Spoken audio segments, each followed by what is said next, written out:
الحمد لله نحمده ونستعينه ونستغفره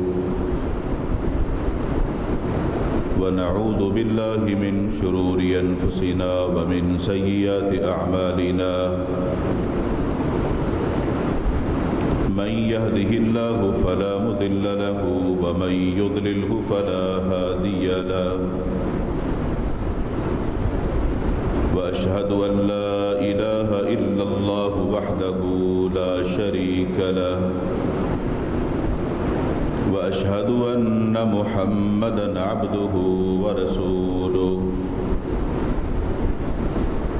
أما بعد فإن خير الحديث كتاب الله وخير الهدي هدي محمد صلى الله عليه وسلم وشر الأمور محدثاتها وكل محدثة بدعة وكل بدعة ضلالة وكل ضلالة في النار من يطع الله ورسوله فقد رشد واهتدى ومن يعص الله ورسوله فقد ضل وغوى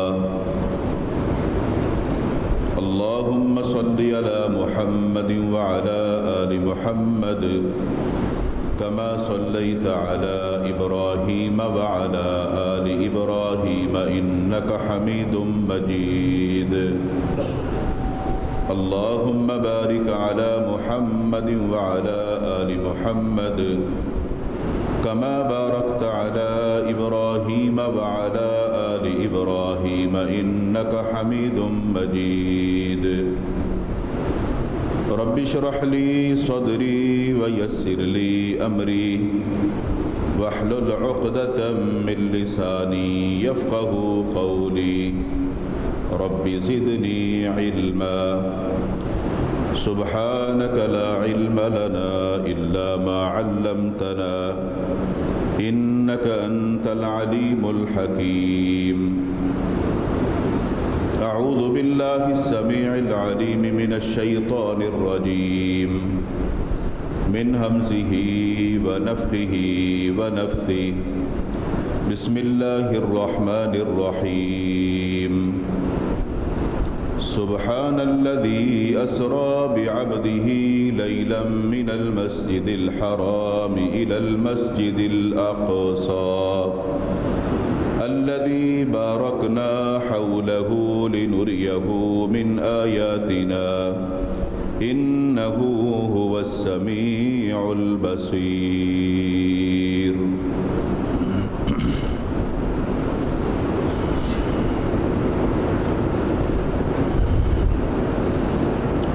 ہر قسم کی حمد و ثنا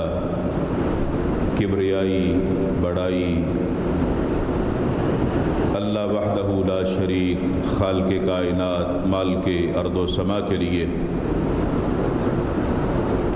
درود و سلام ہوں امام الانبیاء ہادی رہبر و رہنما احمد مجتبی جناب محمد الرسول اللہ صلی اللہ علیہ وآلہ وسلم کی ذات اقدس پر جن کو اللہ رب العالمین نے اس کائنات کے لیے رحمت للعالمین بنا کر مبعوث فرمایا۔ حضرات گرامی، اللہ تعالیٰ نے دنیا میں بعض چیزوں کو بعض پر فوقیت اور فضیلت عطا فرمائی ہے، اور اس میں مہینے بھی ہیں، دن بھی ہیں، اس میں زمین کے بعض مقامات اور ٹکڑے بھی ہیں۔ زمین کا وہ ٹکڑا جس کو اللہ کی عبادت کے لیے وقف کر دیا جائے، جس کو مسجد کہا جاتا ہے، وہ زمین کے دوسرے حصوں سے فضیلت والا بن جاتا ہے، اس کا مقام بڑھ جاتا ہے، اس کو اللہ کی عبادت کے لیے خاص کر دیا گیا، اور وہ مسجد زمین کے باقی ٹکڑوں سے اس قدر فضیلت حاصل کر لیتی ہے کہ اس کی نسبت اللہ کی طرف ہو جاتی ہے کہ یہ اللہ کا گھر ہے۔ اللہ کے گھروں میں اللہ کی عبادت اور اس کی بندگی ہوتی ہے۔ جتنی بھی مساجد ہیں ان مساجد میں سب سے زیادہ فضیلت والی وہ مسجد ہے جس کی بنیاد جناب محمد الرسول اللہ صلی اللہ علیہ وآلہ وسلم نے اپنے ہاتھوں سے رکھی اور اپنے ساتھیوں سے صحابہ کرام رضوان اللہ علیہ مجمعین سے تعمیر کروائی، جس کو مسجد نبوی کہا جاتا ہے۔ تمام مساجد میں فضیلت والی مسجد مسجد نبوی ہے۔ ان مساجد سے پہلے اللہ تعالیٰ نے روئے زمین پر جو اپنے گھر بنوائے وہ سب سے پہلے پیغمبر حضرت آدم علیہ السلام ہیں۔ جب ان کو زمین پر بھیجا اللہ تعالیٰ نے ان کو بھی حکم دیا کہ میری بندگی اور عبادت کے لیے جگہ کو متعین کیجئے اور میرا وہاں گھر بنائیے۔ سرزمین عرب پر مکہ المکرمہ میں بیت اللہ آدم علیہ السلام نے اس دور میں تعمیر کیا۔ اللہ رب العالمین نے اس گھر کو عظمت بخشی۔ اس کے تقریباً 40 سال گزرنے کے بعد اللہ تعالیٰ نے آدم علیہ السلام کو پھر حکم دیا کہ میری بندگی کے لیے شام کے علاقے اور اس کی سرزمین پر، جس کو دور حاضر میں فلسطین کہا جاتا ہے، وہاں پر اپنا گھر تعمیر کرنے کا حکم دیا، جس کو بیت المقدس کہا جاتا ہے۔ یہ دو وہ عظیم گھر ہیں جو مسلمانوں کے قبلہ اور کعبہ ہیں۔ ایک پہلے تھا اور بعد میں اللہ تعالیٰ نے اس کی طرف منہ کرنے کے بجائے بیت اللہ کی طرف رخ کر کے عبادت کرنے کا حکم دیا۔ بیت اللہ سے قبل بیت المقدس ہی کو لوگ اپنا قبلہ اور کعبہ اللہ کے حکم سے سمجھتے تھے اور اسی کی طرف رخ کر کے عبادت کیا کرتے تھے۔ روئے زمین پر یہ دو وہ عظیم گھر ہیں جو اللہ کی بندگی کے لیے قائم کیے گئے، جن کا حکم اللہ کی طرف سے ہوا، جو مسلمانوں کا قبلہ کہلاتے ہیں۔ قرآن مجید فرقان حمید ان دونوں عظیم گھروں کا شاندار طریقے سے ذکر بھی کرتا ہے۔ قرآن مجید فرقان حمید کا اگر مطالعہ کیا جائے تو یہ بات واضح ہوتی ہے، کئی سارے انبیاء اور رسل جن کو بعد پر فضیلت دی گئی اور وہ مختلف علاقوں کے اندر بھیجے گئے، ان انبیاء اور رسل کو اللہ تعالیٰ نے خصوصی طور پر حکم دے کر سرزمین شام کی طرف بھیجا، جس کو فلسطین کہا جاتا ہے، اور ان انبیاء اور رسل کو جس زمین کی طرف بھیجا گیا قرآن مجید فرقان حمید اس کو مبارک زمین کے نام سے یاد کرتا ہے۔ اگرچہ مختلف ادوار میں انبیاء اور رسل اس زمین کی طرف ہجرت کر کے بھی گئے ہیں، اس زمین کو اپنا مسکن بھی بنایا، اپنی رہائش بھی وہاں رکھی، ان کو اللہ کا یہ حکم تھا، اور اس میں کئی سارے انبیاء اور رسل شامل ہیں۔ ابراہیم علیہ السلام، حضرت اسحاق علیہ السلام، حضرت یعقوب علیہ السلام اور حضرت یوشع علیہ السلام، یہ وہ اللہ کے عظیم پیغمبر ہیں جن کو اللہ تعالیٰ کی طرف سے باقاعدہ حکم دیا گیا کہ آپ اس جگہ کو اپنا مسکن بنائیے، اور انہوں نے سرزمین شام پر اپنا مسکن بنایا۔ موسیٰ علیہ السلام تو اللہ تعالیٰ سے اسی سرزمین شام پر موت کی دعا بھی کرتے ہیں کہ اللہ تیری زمین کا یہ مبارک ٹکڑا ہے جس کو فلسطین یا بیت المقدس کہا جاتا ہے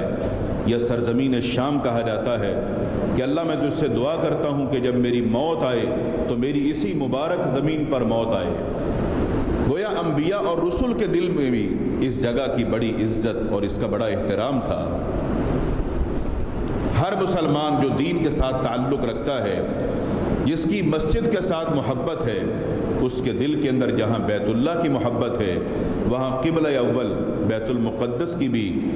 عزت اور اس کا احترام شامل ہے۔ عیسیٰ علیہ السلام اللہ کے عظیم پیغمبر گزرے ہیں، انہوں نے بھی وہاں کافی عرصہ گزارا۔ جس وقت یہودیوں نے ان کے خلاف سازشیں شروع کر دی اور عیسیٰ علیہ السلام کو قتل کرنے کا منصوبہ بنایا، اللہ رب العالمین نے عیسیٰ علیہ السلام کو وہاں سے آسمان پر زندہ اٹھا لیا، جس کا ذکر قرآن مجید فرقان حمید بھی کرتا ہے۔ عیسیٰ علیہ السلام دوبارہ زمین پر اللہ تعالیٰ کے حکم سے اتریں گے، ان کو اتارا جائے گا، اور جب وہ زمین پر اتریں گے تو وہ سرزمین شام، یہی وہ علاقہ فلسطین ہی کا ہوگا، ان کا یہاں پر آسمان سے نزول ہوگا، وہ اللہ کے فرشتوں کے ذریعے سے زمین پر اتریں گے۔ اللہ کے رسول صلی اللہ علیہ وآلہ وسلم مکہ میں پیدا ہوئے، اور اللہ تعالیٰ نے جب آپ کو زمین سے آسمان کی طرف سفر کے لیے روانہ کرنا تھا تو آپ کو مکہ ہی سے آسمان کی طرف سفر کرنے کا حکم نہیں دیا، بلکہ اللہ تعالیٰ نے اپنی طرف سے ایک سواری کو بھیجا۔ جبریل علیہ السلام کے ذریعے سے وہ سواری اللہ کے نبی صلی اللہ علیہ وسلم کو مسجد حرام یعنی بیت اللہ سے فلسطین کے علاقے سرزمین شام بیت المقدس کی طرف لے کر گئی۔ بیت المقدس جو قبلہ اول ہے مسلمانوں کا، اللہ کے رسول صلی اللہ علیہ وسلم نے یہاں پر قیام کیا، یہاں رکے۔ اللہ تعالیٰ نے تمام انبیاء اور رسل جو اللہ کے نبی صلی اللہ علیہ وسلم سے پہلے گزر چکے ہیں، ان سب انبیاء اور رسل کو بھی اللہ نے وہاں جمع کیا، اور یہ رات کا وقت تھا جس کو قرآن مجید بیان کرتا ہے کہ یہ سفر رات کا سفر تھا، جس کو سفر معراج کہا جاتا ہے۔ آپ کو یہاں بیت اللہ سے بیت المقدس پہنچایا گیا، تمام انبیاء اور رسل کو وہاں جمع ہونے کا حکم تھا۔ اللہ کے رسول صلی اللہ علیہ وسلم کے ساتھ وہاں انبیاء اور رسل کی ملاقاتیں ہوئیں، جس کی تفصیل صحیح احادیث کے اندر موجود تھی۔ وہاں ایک دوسرے کے ساتھ تعارف بھی ہوا، جس کا ذکر اللہ کے نبی صلی اللہ علیہ وسلم نے صحابہ کرام کے سامنے بھی کیا کہ میری فلاں پیغمبر سے ملاقات ہوئی، میں نے اس کو دیکھا تو میرے صحابہ کرام میں سے یہ شخص اس کے مشابہ لگتا ہے، اس کی شکل اس سے ملتی ہے۔ میری فلاں نبی سے ملاقات ہوئی تو یہ حلیے میں ان جیسا لگتا ہے، تو آپ صلی اللہ علیہ وسلم نے اس کا بھی ذکر کیا۔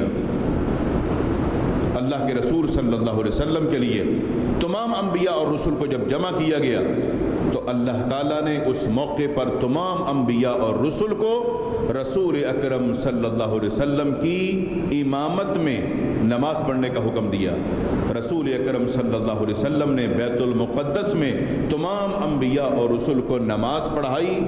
وہ نماز جس کا حکم اللہ نے دیا تھا۔ وہ نماز کون سی تھی، وہ نماز کی کتنی رکعتیں تھیں، اس نماز کا کیا طریقہ تھا، وہ اللہ نے جو حکم دیا تمام انبیاء اور رسل نے اس پر عمل کیا۔ آپ صلی اللہ علیہ وسلم نے یہ جو نماز انبیاء اور رسل کے اس لشکر کو یا جماعت کو پڑھائی،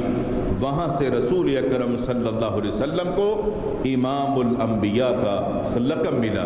کہ آپ تمام انبیاء کے امام ہیں اور آپ سردار ہیں۔ وہاں سے ملاقات ہونے کے بعد رسول اکرم صلی اللہ علیہ وسلم نے پھر یہاں سے سفر شروع کیا تھا آسمانوں کی طرف۔ تو یہ تمام انبیاء اور رسل کا یہاں پر جمع ہونا اس بات کی نشانی اور علامت ہے کہ زمین پر اللہ کے جو گھر ہیں، جو مقام اللہ نے بیت اللہ کو دیا ہے، قبلہ اول جو بیت المقدس ہے، اس کا بھی مقام اور اس کی بھی عزت اور اس کا بھی احترام ہے کہ یہاں تمام انبیاء کو جمع کیا گیا، اور یہاں جمع کرنے کے بعد یہیں سے آپ کا آگے سفر شروع ہوا، اور رسول اکرم صلی اللہ علیہ وسلم کو خصوصی طور پر یہاں پر بلا کر انبیاء اور رسل سے ملاقات کی گئی۔ رسول اکرم صلی اللہ علیہ وسلم نے بیت المقدس کی تعمیر کے حوالے سے ارشاد فرمایا کہ زمین پر سب سے پہلا گھر آدم علیہ السلام نے جو بیت اللہ بنایا، اس کے 40 سال کے بعد بیت المقدس کو بنایا، یہ بھی اللہ ہی کا حکم تھا۔ اس کے بعد ٹائم اور وقت گزرتا گیا، پھر ایک دور آیا، اللہ تعالیٰ نے اپنے پیغمبروں میں سے داؤد علیہ السلام کو حکم دیا کہ بیت المقدس کی آپ نئی تعمیر کریں۔ داؤد علیہ السلام نے اس کی تعمیر کو شروع کیا، مگر اس کی تکمیل کے لیے حضرت سلیمان علیہ السلام کو حکم دیا گیا کہ آپ اس کی تعمیر کو مکمل کریں گے، تو انہوں نے اس کی تعمیر کو مکمل کیا۔ اس سے یہ بات واضح ہوتی ہے کہ انبیاء کے مختلف ادوار میں اللہ تعالیٰ نے جس نبی اور پیغمبر سے جو کام لینا تھا اس کو وہ حکم دیا، اور اس نے اس کام کو بخوبی انجام دیا۔ قرآن مجید فرقان حمید میں مقدس سرزمین، جس کو سرزمین شام یا فلسطین یا بیت المقدس کے نام سے یاد کیا جاتا ہے، قرآن مجید کئی سارے مقامات پر انبیاء اور رسل کے واقعات کو بیان کرتے ہوئے اس مقدس زمین کا ذکر کرتا ہے، جس سے یہ بات واضح ہوتی ہے کہ روئے زمین پر بیت المقدس کا ایک مقام اور اس کی ایک حیثیت ہے، اور رسول اکرم صلی اللہ علیہ وسلم نے بھی کئی کتب احادیث کے اندر جو اس کی فضیلت بیان فرمائی وہ دیکھنے اور پڑھنے کے قابل ہے۔ مسلمانوں کا یہ جو قبلہ اول ہے، اللہ کے رسول صلی اللہ علیہ وسلم کو جب نبوت ملی تو آپ صلی اللہ علیہ وسلم نے 16 یا 17 مہینے تک جو نمازیں پڑھی وہ بیت المقدس ہی کی طرف منہ کر کے نمازیں پڑھی، اس لیے کہ اس وقت اللہ تعالیٰ کی طرف سے حکم یہی تھا کہ آپ کا قبلہ اور کعبہ بیت المقدس ہے۔ اللہ کے رسول صلی اللہ علیہ وسلم کے دل میں خواہش تھی کہ اللہ تعالیٰ ہمارا قبلہ بیت اللہ بنا دے، کیونکہ آپ مکہ میں پیدا ہوئے اور بیت اللہ وہیں پر موجود تھا۔ یہ آپ کے دل کی خواہش تھی جس کو اللہ جانتا تھا، جس کا ذکر اللہ نے خود قرآن مجید میں کیا کہ ہم جانتے ہیں کہ آپ کی خواہش کیا ہے، مگر اللہ تعالیٰ نے 16 یا 17 مہینے نبی صلی اللہ علیہ وسلم کو بیت المقدس کی طرف نمازیں پڑھنے کے بعد پھر یہ حکم دیا کہ اب ہم آپ کا قبلہ بیت اللہ کو بنا رہے ہیں۔ تو رسول اکرم صلی اللہ علیہ وسلم نے پھر اپنا رخ بیت اللہ کی طرف کر لیا، اور اس وقت سے لے کر آج تک مسلمانوں کا قبلہ اور کعبہ بیت اللہ ہے، اور اس سے پہلے بیت المقدس تھا۔ اگر بیت المقدس کو قبلہ اول کہا جاتا ہے تو اس کا مطلب یہ نہیں ہے کہ اس کی حیثیت ختم ہو گئی جو اللہ نے اس کو دی۔ قبلہ اول ہونے کے اعتبار سے اس کی وہ حیثیت قائم ہے کہ وہ قبلہ تھا، اس کی طرف منہ کر کے نماز پڑھنے کا حکم بھی اللہ ہی نے دیا تھا، اور بیت اللہ کی طرف منہ کر کے نماز پڑھنے کا حکم بھی اللہ ہی نے دیا۔ رسول اکرم صلی اللہ علیہ وسلم کے دور نبوت میں جس وقت قبلہ تبدیل کیا گیا، رخ تبدیل کیا گیا، تو صحابہ اکرام کے درمیان چیمیں گوئیاں شروع ہو گئی کہ جو لوگ فوت ہو چکے ہیں، جنہوں نے بیت المقدس کی طرف منہ کر کے نمازیں پڑھی ہیں، وہ تو بیت اللہ کی طرف منہ نہیں کر سکے، ان کو تو یہ موقع ہی نہیں ملا، تو ان کا کیا بنے گا؟ یا ہم نے جو نمازیں پڑھی ہیں اور ہمارا منہ بیت المقدس کی طرف تھا تو ان کا کیا بنے گا؟ اللہ رب العالمین نے ارشاد فرمایا بیت المقدس کی طرف منہ کر کے جو تم نے عبادت کی یہ بھی ہمارا ہی حکم تھا، اور اب اگر تم اپنا رخ بیت اللہ کی طرف کر رہے ہو تو یہ بھی ہمارا ہی حکم ہے، تم نے تو ہمارا حکم مانا ہے، ہم کسی بھی عبادت کرنے والے کی عبادت کو یا ایمان کو ضائع نہیں کرتے ہیں۔ رسول اکرم صلی اللہ علیہ وسلم کے دور نبوت میں اس پر ایک بڑا دلچسپ واقعہ بھی پیش آیا، جب مسلمانوں کے لیے قبلہ تبدیل کر دیا گیا، بیت المقدس کے بجائے بیت اللہ کی طرف منہ کر کے نماز پڑھنے کا حکم دیا گیا، تو بعض لوگوں نے رسول اکرم صلی اللہ علیہ وسلم کے پیچھے جب نماز پڑھی تو مختلف علاقوں، آبادیوں، قبائل، گاؤں دیہات کی طرف نکل گئے تاکہ جا کے لوگوں کو اطلاع دے دے کہ قبلہ تبدیل ہو گیا ہے۔ چنانچہ ایک شخص اللہ کے نبی صلی اللہ علیہ وسلم کے پیچھے نماز پڑھنے کے بعد کسی بستی یا گاؤں کے قریب سے گزر رہا تھا جو مدینے کے باہر کی اطراف تھی، وہاں سے گزرتے ہوئے اس نے دیکھا کہ ظہر یا عصر کی نماز کا وقت تھا اور مسلمان بیت المقدس ہی کی طرف منہ کر کے نماز پڑھ رہے تھے، اور اس وقت وہ لوگ رکوع کی حالت میں تھے۔ یہ شخص جب وہاں پر پہنچا، اس نے ان کو دیکھا تو اس نے بآواز بلند یہ کہا کہ میں اللہ کو گواہ بنا کر کہتا ہوں کہ اللہ تعالیٰ نے اپنے نبی صلی اللہ علیہ وسلم کو حکم دیا ہے کہ ہم نے قبلہ تبدیل کر دیا ہے اور قبلہ مسلمانوں کا بیت اللہ بنا دیا ہے۔ اب مسلمان بیت اللہ ہی کی طرف منہ کر کے نماز پڑھیں گے۔ راوی بیان کرتا ہے صحابی رسول کہ جیسے ہی انہوں نے یہ آواز سنی، ان کے کانوں میں یہ آواز پڑی، جو رکوع کی حالت میں جھکے ہوئے تھے اور نماز کے اندر مصروف تھے، آواز کے سننے کے ساتھ کسی بھی شخص نے اپنے سر کو رکوع سے اٹھایا نہیں، بلکہ حکم کی تعمیل کے اندر فوراً اسی طرح نماز کی حالت میں ہی اپنے آپ کو گھما لیا اور چہرے اور رخ بیت اللہ کی طرف کر لیے۔ یہ وہ صحابہ کرام رضوان اللہ علیہ مجمعین ہیں کہ جو رسول اکرم صلی اللہ علیہ وسلم کے حکم کو سنتے ہی فوراً تعمیل کرنے کے لیے تیار ہو جاتے ہیں۔ اور ایک مسلمان کا ایمان بھی یہی ہونا چاہیے۔ یہ تو ہم ہیں کہ ہم حدیث بھی سنتے ہیں، بات بھی سمجھ لیتے ہیں، دل یقین بھی کر رہا ہوتا ہے، لیکن ماننے کے لیے تیار نہیں ہوتے کہ اگر ہم نے ایسا کرنا شروع کر دیا تو لوگ کیا کہیں گے۔ لیکن ایک مسلمان کے دل میں اللہ اور اس کے رسول کی بات کی اہمیت سب سے زیادہ ہونی چاہیے، اس کا احترام سب سے زیادہ ہونا چاہیے۔ اور صحابہ کرام رضوان اللہ علیہ مجمعین اس میں سب سے آگے تھے۔ رسول اکرم صلی اللہ علیہ وسلم نے کیونکہ صحابہ کرام کی تربیت ہی ایسی کی تھی کہ حکم کے سننے کے بعد فوراً اس کی تعمیل کرنی ہے، اس میں تاخیر نہیں ہونی چاہیے۔ اللہ کے رسول صلی اللہ علیہ وسلم نے ثواب کی نیت سے صرف 3 مساجد کی طرف سفر کرنے کی اجازت دی ہے، اور یہ سفر مبارک سفر کہلاتا ہے۔ آپ کا ہر اٹھنے والا جو قدم ہے اس سفر کے اندر وہ باعث برکت ہے، باعث اجر و ثواب ہے۔ اللہ کے رسول صلی اللہ علیہ وسلم نے یہ جو 3 مقامات کی طرف سفر کی اجازت دی اور اس کو ثواب قرار دیا، اس میں ایک سفر مسجد حرام یعنی بیت اللہ کے لیے ہے۔ جو بندہ بیت اللہ کی طرف سفر کرتا ہے اس کا یہ سفر مبارک سفر ہے۔ اور دوسرا آپ نے فرمایا مسجد رسول یعنی مسجد نبوی، اس کی طرف جو سفر کرے گا یہ بھی اس کا مبارک سفر ہے، باعث اجر و ثواب ہے۔ اور تیسرا فرمایا مسجد اقصی بیت المقدس، اس کی طرف جو سفر ہوگا وہ مبارک ہے اور باعث اجر و ثواب ہے۔ ان 3 مقامات کے علاوہ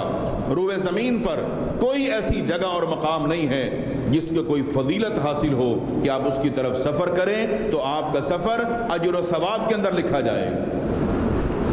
اس سے یہ بات مت سمجھیے گا کہ حدیث میں تو آتا ہے جو بندہ وضو کر کے اپنے گھر سے مسجد کے لیے نماز کے لیے آتا ہے تو اس کے لیے نیکیاں لکھی جاتی ہیں۔ وہ آپ کا اجر و ثواب مسجد میں نماز پڑھنے کے لیے آتا ہے، وہ مسجد میں نماز پڑھنے کی وجہ سے مسجد کی کوئی فضیلت نہیں ہے۔ مسجد کی فضیلت یا بیت اللہ کی ہے یا مسجد نبوی کی ہے یا مسجد اقصی کی ہے کہ وہاں اگر آپ ایک نماز پڑھیں گے تو اتنا ثواب ملے گا۔ آپ یہاں پر نماز پڑھتے ہیں تو وہ آپ کو اتنا ہی ثواب ملے گا جتنا عام مساجد کے اندر ہے۔ جماعت کے ساتھ پڑھتے ہیں تو جماعت کا ثواب ہے، اکیلے پڑھتے ہیں تو اکیلے کا ثواب ہے، مگر ثواب اور اجر کی نیت سے مسجد کی طرف سفر نہیں کر سکتے ان 3 مساجد کے علاوہ۔ جبکہ دور حاضر میں لوگ مسجد تو کیا مزارات کی طرف سفر کرتے ہیں ثواب کی نیت سے کہ جی ہم فلاں حضرت کی طرف جا رہے، فلاں بابے کی طرف جا رہے، فلاں پیر صاحب کی طرف جا رہے، فلاں ایک مزار ہے اس کی طرف جا رہے، اور لوگ اس پر فخر کرتے ہیں کہ ہم کو بڑا مبارک سفر کر رہے ہیں۔ میں یہ سمجھتا ہوں کہ سب سے بدترین سفر وہ سفر ہیں جو لوگوں نے مقدس بنائے ہوئے ہیں، مزارات کے سفر کرنا۔ آپ ان کو ثواب سمجھتے ہیں بلکہ آپ ان مزارات کو عزت بخشنے کے لیے وہاں پر رونق بحال کرنے کے لیے جا رہے ہیں۔ اس سے بدترین سفر اور کیا ہو سکتا ہے؟ اللہ کے رسول صلی اللہ علیہ وسلم نے قبرستان کی زیارت کرنے کی جو تعلیم دی، آپ نے فرمایا وہاں پر جا کر اپنی موت کو یاد کرو۔ قبرستان کی طرف جانا اپنی موت کو یاد کرنا ہے، اپنی آخرت کو یاد کرنا ہے، ان مرحومین کے لیے دعائیں کرنا ہے۔ اور مزارات پر کیا ہوتا ہے؟ وہاں کوئی اپنی آخرت کو یاد کر رہا ہے؟ دنیا جہان کے جتنے گندے کام اور برائیاں ہیں وہ آپ کو انہی اڈوں پر ملیں گے جن کو آپ مزارات کے نام سے یاد کرتے ہیں۔ بے شک وہاں پر مدفون ہونے والے، دفن ہونے والے اگر کوئی نیک لوگ تھے، ان کی تعلیم یہ نہیں تھی کہ تم یہ کیا کرنا، ان کو تو علم بھی نہیں ہوگا کہ یہ لوگ یہ کیا کرتے ہیں، ان کو بھی قیامت کے دن ہی اللہ بتائے گا کہ تمہارے پیچھے یہ لوگ آیا کرتے تھے، وہ کہیں گے ہم تو ان کو جانتے بھی نہیں ہیں، اور تم حاضریاں دے دے کے تھک چکے ہو، قیامت کے دن وہ تمہیں پہچانیں گے بھی نہیں۔ تو شریعت مطہرہ کے اندر 3 مقامات کی طرف سفر کرنا جائز ہے، اس کے علاوہ کسی کی طرف سفر جائز نہیں ہے۔ رسول اکرم صلی اللہ علیہ وسلم نے قرب قیامت رونما ہونے والے کچھ فتنوں کا ذکر کیا۔ عبداللہ بن عمر بن عاص رضی اللہ تعالی عنہ بیان کرتے ہیں کہ اللہ کے رسول صلی اللہ علیہ وسلم نے فرمایا، قرب قیامت جو فتنے رونما ہوں گے، ان فتنوں کے اندر لوگ جو ایمان پر قائم رہنے والے لوگ ہوں گے، جو اپنے ایمان کی حفاظت کرنے والے لوگ ہوں گے، آپ نے فرمایا اس وقت ایمان تو شام کے علاقے کے اندر بسنے والے جو مسلمان ہیں، اصل میں وہ ایمان تو ان کے اندر ہوگا، اور یہ شام کا علاقہ آج کے دور میں وہ فلسطین کا علاقہ ہے۔ رسول اکرم صلی اللہ علیہ وسلم نے ایک حدیث کے اندر شام کے لوگوں کے اہل ایمان ہونے کے لیے گواہی یہ بھی دی کہ وہ لوگ ہیں جن کے لیے فرشتے اپنے پر یا اپنے بازو تک بھی بچھائیں گے کہ وہ اتنے مقدس سمجھے جائیں گے۔ اور دور حاضر میں اگر ہم یہ صورتحال دیکھتے ہیں، ان پر جو ظلم و ستم کیا جا رہا ہے،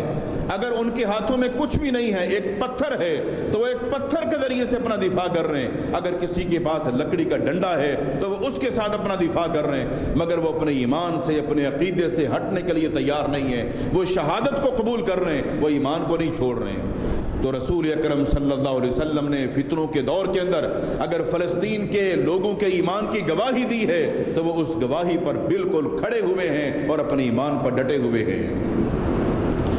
اللہ کے رسول صلی اللہ علیہ وسلم نے فتنوں کا ذکر کیا۔ آپ نے فرمایا فتنوں کا دور بڑا سخت ہوگا، اور فتنوں کے دور کے اندر لوگ الگ الگ ہو جائیں گے، لوگ بٹ جائیں گے۔ ایک ٹکڑا آپ نے فرمایا ایسا ہوگا جو شام کے علاقے کا ہوگا، اور ایک ٹکڑا یمن کے علاقے کا ہوگا، ایک ٹکڑا عراق کے لوگوں کا ہوگا۔ تو صحابہ کرام نے پوچھا اللہ کے نبی صلی اللہ علیہ وسلم، فتنوں کے دور کے اندر اہل ایمان اس طرح اگر الگ الگ بٹ جائیں تو پھر ہم لوگ اگر ان کے ساتھ ملنا چاہیں تو ہم کن کے ساتھ جا کر ملے؟ آپ نے فرمایا تم پر لازم ہوگا کہ تم شام کے لوگوں کے یعنی فلسطین کے لوگوں کے ساتھ جا کر مل جانا کہ تمہارے وہ ایمان والے بھائی ہیں، اور فرمایا اگر یہ ممکن نہ ہو تو پھر یمن کے لوگوں کے ساتھ جا کر مل جانا، اس لیے کہ ایمان کے اندر وہ بھی تمہارے بھائی ہیں۔ اس سے اندازہ یہ ہوتا ہے فتنوں کے دور کے اندر اپنے ایمان کی، اپنے عقیدے کی بقا کے لیے ہمیں ان مسلمانوں کے ساتھ کھڑا ہونا چاہیے جن کے ساتھ رسول اکرم صلی اللہ علیہ وسلم نے فتنوں کے دور کے اندر کفار کا، یہودیوں کا مقابلہ کرنے کے لیے حکم دیا، اور وہ فلسطین کے لوگ ہیں اور یمن کے لوگ ہیں۔ رسول اکرم صلی اللہ علیہ وسلم نے ایک موقع پر دجال کے فتنے کا ذکر کیا۔ آپ نے فرمایا کہ اللہ کے جتنے بھی انبیاء اور رسول گزرے ہیں، ہر نبی نے اپنے قوم کے لوگوں کو دجال کے فتنے سے ڈرایا کہ دنیا کے اندر جتنے فتنے آئیں گے سب سے بڑا فتنہ دجال کا فتنہ ہوگا۔ فرمایا ہر نبی نے دجال سے تو ڈرایا،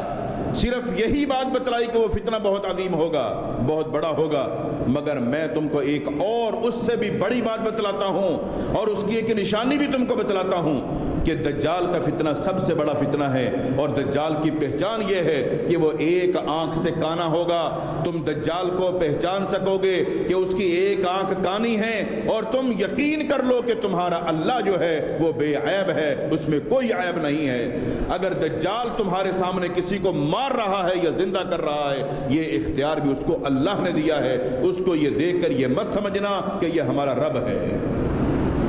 اور رسول اکرم صلی اللہ علیہ وسلم نے فرمایا کہ دجال 4 مقامات پر نہیں جا سکے گا، بے شک وہ پوری زمین پر چکر لگائے گا، اس کا فتنہ ہر جگہ پہنچے گا، مگر 4 مقامات ایسے ہیں جن کی اللہ حفاظت کرے گا یا فرشتوں سے کروائے گا۔ فرمایا ایک ان میں سے بیت اللہ ہے، بیت اللہ کے اندر اس کا داخلہ نہیں ہوگا، اور دوسرا فرمایا مدینہ ہے، مدینے میں دجال کا داخلہ نہیں ہوگا، تیسرا فرمایا مسجد اقصی ہے، اس کے اندر دجال داخل نہیں ہو سکتا، چوتھا فرمایا طور پہاڑ ہے جہاں پر موسیٰ علیہ السلام اللہ سے ہم کلام ہوئے تھے، وہاں پر یہ دجال نہیں جا سکے گا۔ یہ زمین پر یہ وہ 4 عظیم مقامات ہیں کہ دجال کے فتنے سے محفوظ مقامات ہیں۔ رسول اکرم صلی اللہ علیہ وسلم نے ارشاد فرمایا عیسیٰ علیہ السلام جب آسمان سے اتریں گے، زمین پر ان کا نزول ہوگا تو وہ دجال کو تلاش کریں گے، وہ زمین پر اپنے فتنے کو پھیلانے کے لیے کوشش کر رہا ہوگا، عیسیٰ علیہ السلام اس کو قتل کرنے کے لیے اس کو تلاش کر رہے ہوں گے، اور عیسیٰ علیہ السلام کے ساتھ ان کا لشکر ہوگا جو اہل ایمان اور مسلمانوں کا لشکر ہوگا۔ اور اس دور کے اندر عیسیٰ علیہ السلام جب دجال کو جا کر دیکھیں گے، فلسطین کے اندر ایک مقام ہے جس کا نام ہے مقام لد، فرمایا وہاں پر دجال موجود ہوگا۔ عیسیٰ علیہ السلام اپنے ساتھیوں کے ساتھ مل کر دجال کو اور یہودیوں کو قتل کر دیں گے۔ فرمایا زمین پر کوئی یہودی باقی نہیں رہے گا۔ یہ علاقہ کہاں پر ہے؟ فلسطین کے اندر۔ اور فرمایا کہ اس وقت دنیا سے یہودیوں کا خاتمہ ہو جائے گا، ان کے خاتمے کے بعد اس کے بعد جا کر قیامت قائم ہوگی۔ فرمایا اس وقت قیامت قائم نہیں ہوگی جب تک روئے زمین پر ایک ایک یہودی کو چن چن کے قتل نہیں کر دیا جائے گا۔ رسول اکرم صلی اللہ علیہ وسلم نے فرمایا اللہ تعالیٰ درختوں اور پتھروں کو بھی حکم دے گا، جب مسلمان یہودیوں کو قتل کر رہے ہوں گے اللہ مسلمانوں کو اتنی طاقت دے گا اور یہودیوں کو کمزور کر دے گا۔ آج تو معاملہ بالکل برعکس ہے، اصل میں یہ مسلمانوں کا امتحان ہے، یہ مسلمانوں کا امتحان ہے، مگر آگے چل کر اللہ تعالیٰ اس معاملے کو بالکل اس کے برعکس کر دے گا۔ مسلمانوں کو وہ تقویت دے گا، مسلمانوں کے اندر وہ ہمت ہوگی، بلکہ اللہ پتھر اور درخت کو بھی حکم دے گا اگر کسی درخت کے پیچھے یا کسی پتھر کے پیچھے یہودی چھپنے کی کوشش بھی کرے گا کہ مجھے کوئی قتل نہ کرے، تو وہ پتھر اور وہ درخت بھی بول کر آواز دے گا اے مسلم میرے پیچھے یہودی چھپا ہوا ہے، اس کو اگر قتل کرو۔ فرمایا صرف ایک درخت ہے جس کو غرقد کہا جاتا ہے جو یہودیوں کا درخت ہے،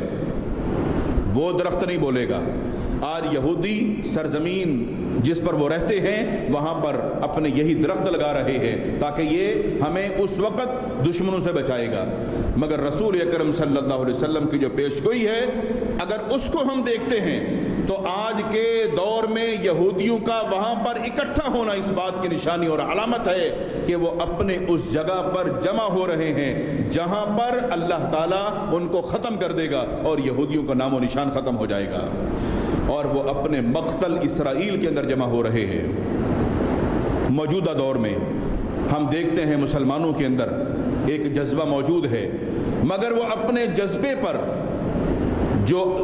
زبان سے الفاظ کا اظہار کرتے ہیں اس کے علاوہ وہ کر کچھ بھی نہیں سکتے، اور مسلمانوں کے لیے یہ کافی نہیں ہے کہ وہ دور حاضر کے اندر مسلمانوں پر ظلم ہوتا ہوا دیکھیں اور اس پر خاموش تماشائی بن کر اس کو دیکھتے رہیں کہ مسلمانوں کے ساتھ فلسطین کے اندر ہو کیا رہا ہے۔ کس قدر افسوس کی بات ہے،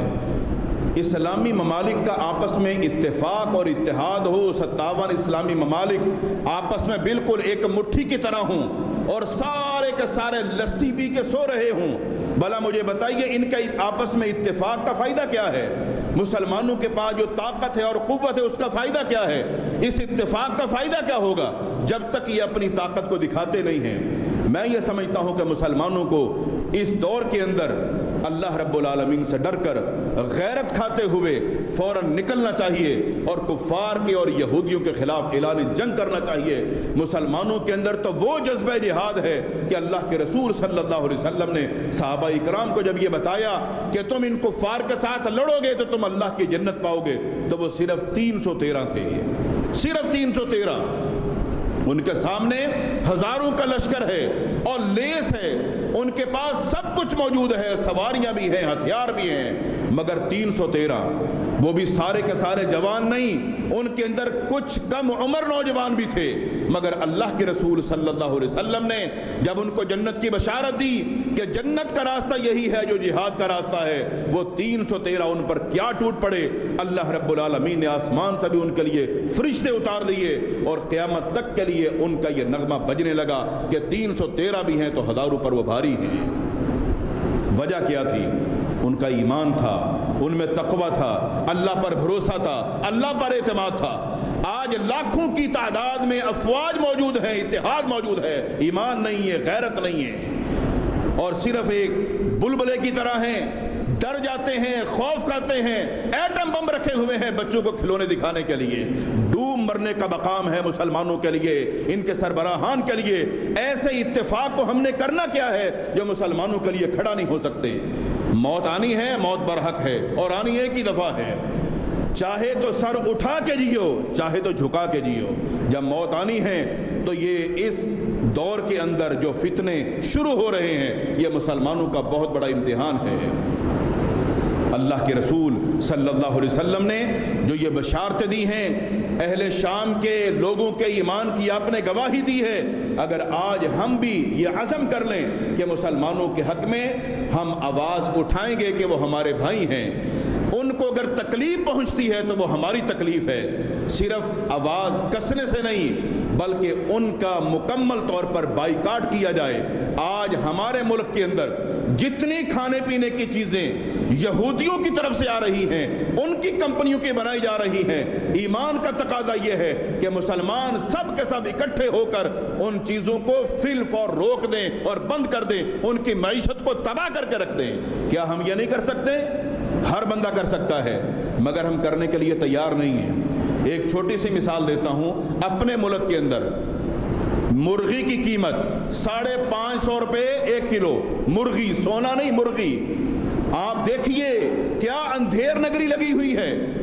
کیا صورتحال ہے، ایک بندہ غریب انسان کیا کھا سکتا، کیا پی سکتا،